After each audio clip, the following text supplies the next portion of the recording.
Talent বলবো সেটা আমার বলার মতো উচিত হবে না। যাই হোক, আমি যেটুকু পারি সেগুলো কিন্তু পুরোটাই কিন্তু আমি নিজের চেষ্টা শিখেছি। মেকআপ থেকে শুরু করে মেহেন্দি সব কিছু আমি নিজে শিখেছি। নিজে বলতে কোথা থেকে শিখেছি, আমি আলাদা করে কোনো ক্লাস করিনি, কোনো ম্যামের গাইডে থাকিনি। আমি পুরোটাই সম্পূর্ণ নিজের ইচ্ছায়, নিজের প্র্যাকটিস। সব থেকে বড় কথা হচ্ছে প্র্যাকটিস। আমি প্রচুর প্র্যাকটিস করেছি। আমি আর যেইটুকু পারি সবই কিন্তু আমি নিজের চেষ্টায় করেছি, প্র্যাকটিস করেছি। এবং আমার শুরুটা যদি বলি, আমি প্রথমের দিকে যখন 7-8 দিকে পড়তাম, তখন আমি প্রচুর প্র্যাকটিস করতাম। সবসময় নিজের উপরে কোনো না কোনো মেকআপ ট্রাই করতাম, চেষ্টা করতাম। পারি না পারি আমি জানি না, বাট এই পর্যন্ত যতটা ইমপ্রুভ আমি করতে পেরেছি সবই কিন্তু আমার নিজের প্র্যাকটিসের জন্য। আমি আজকেও প্রতিনিয়ত কিন্তু আমি নিজের উপর নিজে কাজ করে যাচ্ছি। আমার স্কিনটা ডেভেলপমেন্টের প্রচেষ্টা চলছে।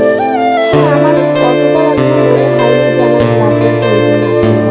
আমি নিজেই প্র্যাকটিস করি। হয়তো ভবিষ্যতে যদি আমার সেরকম কোনো প্রয়োজন হয় তখন হয়তো আমি করব। বাট এই মুহূর্তে দাঁড়িয়ে আমার এখনো সেই প্রয়োজনটা হয়নি। তো আমি এভাবেই এগোচ্ছি। তো এভাবেই তো আমার দিনগুলো যাচ্ছিল। আমি নিজে সাজতাম, আশেপাশে মানুষরা যারা আসতো তাদেরকে নরমাল এমনিতেই সাজাতাম, তাদের প্রোডাক্ট দিয়ে তাকে সাজিয়ে দিতাম, আমারটাও কিছুটা দিতাম। এভাবেই হতো। কিন্তু আমি কখনো ভাবিনি যে আমি হয়তো এটাকে প্রফেশন বানাবো বা এইটা নিয়ে আমি কাজ করব।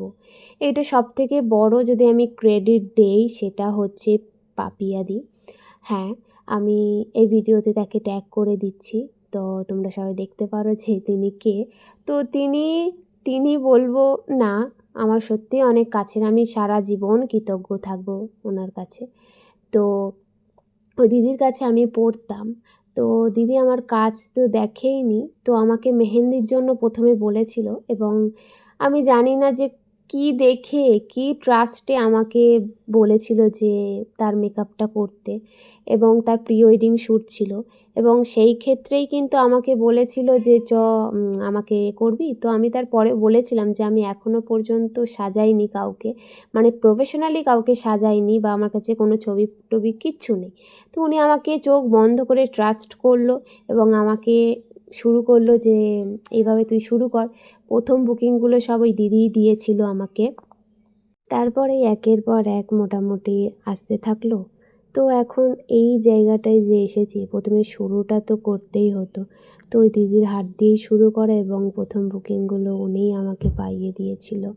তো আস্তে আস্তে একের পর এক মানুষের ভালো লাগছে, তারপর একের পর এক দেখছি।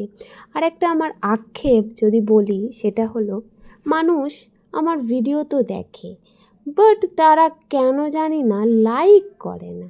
কী কারণে আমি জানি না। প্রচুর মানুষ দেখে কিন্তু তাও কেন তারা আমাকে লাইক দেয় না, আমি বুঝে পাই না। ঠিক আছে, এইভাবেই জীবন চলতে হবে। তো একসময় হয়তো আমিও যেটা চাই সেটা হয়তো পাবো। তো আজকে এই পর্যন্তই। টাটা।